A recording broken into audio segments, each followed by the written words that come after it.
Hi, today's video is the first of a three-parter where I explore The Last of Us Left Behind, its representation of women, and the extent to which it challenges prevalent gender stereotypes in video games. Oh, and before I begin, I should warn you that there may be some spoilers for The Last of Us and Left Behind, so please stop watching now if you'd like to avoid these.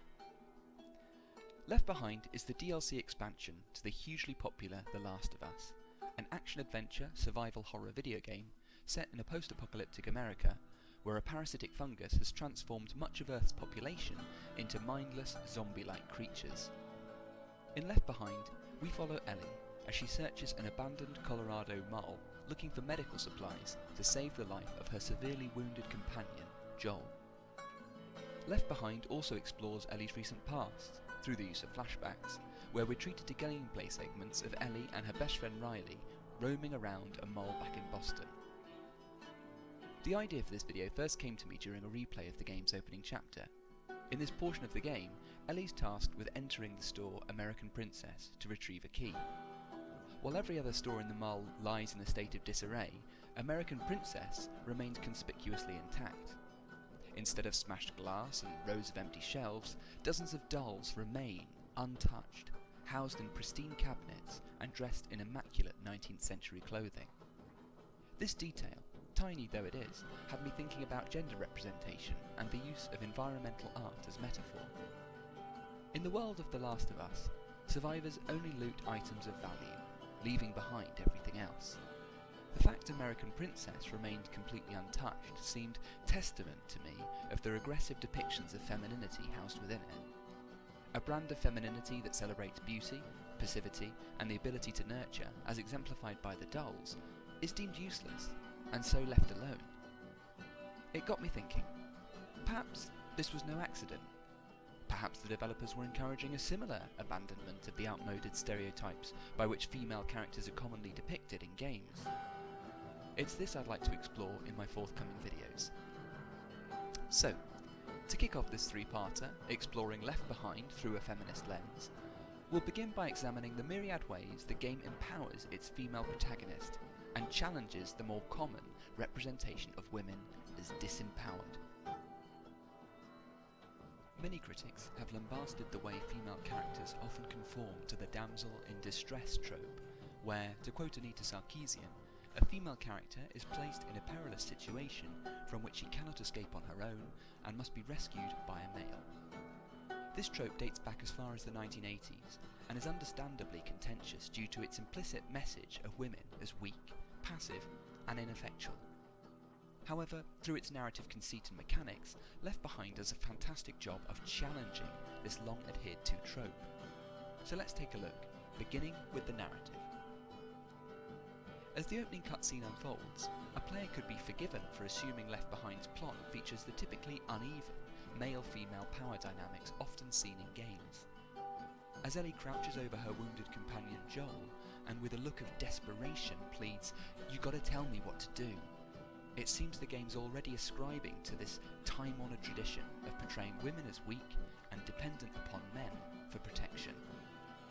However, once the opening cutscene concludes and the player learns of their objective, to control Ellie as she seeks to procure medical supplies for a wounded and dependent Joel, so it becomes clear that, while the rescue plot structure remains, the gender roles have been reversed, with Joel being the one who now needs saving.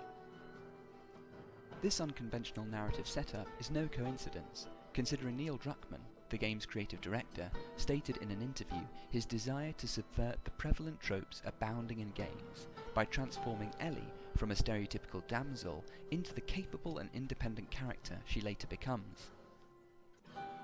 Moving on, academics Jeff King and Tanya Kryzwinska have spoken of the trend in many games for female characters to be presented as extraordinary in some way, as a means of justifying the power they wield. By contrast, the power of male characters is often intrinsic and not derived from external sources. So let's break this down into plain English. Let's imagine a guy, Jack, is able to prevent an alien invasion through his diplomacy, resourcefulness, or brute strength, while Sarah is only able to prevent the alien invasion because she's the chosen one, of whom legends speak. If you think about it, it's more than a little undermining, since it's implied that the power Sarah wields is actually kind of thanks to someone or something else, and not because it's an innate part of her character, as in Jack's case. Now, to come back to Left Behind, the developers obviously wanted it to be clear to players that Ellie's strength is intrinsic and derived from her character instead of any external sources, and this is most clearly evidenced through the game's mechanics. A player of both The Last of Us and Left Behind will notice how Ellie plays near identically to her male counterpart Joel.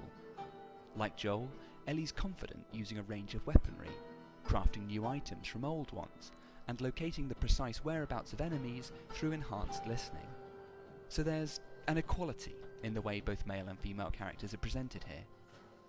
There's one area where Ellie even has a mechanical advantage over Joel, namely the knife she wields. In The Last of Us, should the player maneuver Joel behind an enemy without the enemy AI noticing, the player can press a button to perform a stealth kill where Joel strangles the enemy, instantly defeating it. However, the player's unable to have Joel perform this move on certain types of infected, non-human enemies, clickers, because the more powerful creatures can easily break Joel's grasp. Thus, if players hope to stealth kill these enemies, they must first have Joel craft a shiv, a makeshift knife, since this is the only means of stealthily dispatching a clicker. Ellie, on the other hand, carries a flick knife, and this means she can stealth kill all enemies, humans and non-humans alike.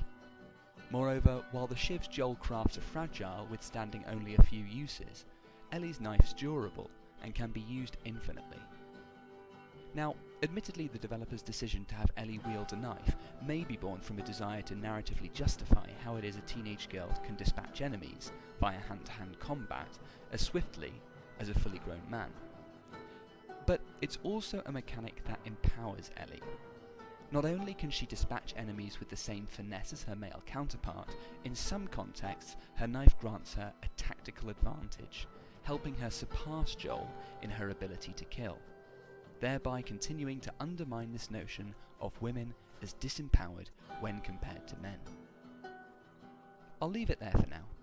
Join me next time as I come back to Left Behind and explore a different aspect of its gender representation. Thanks for watching.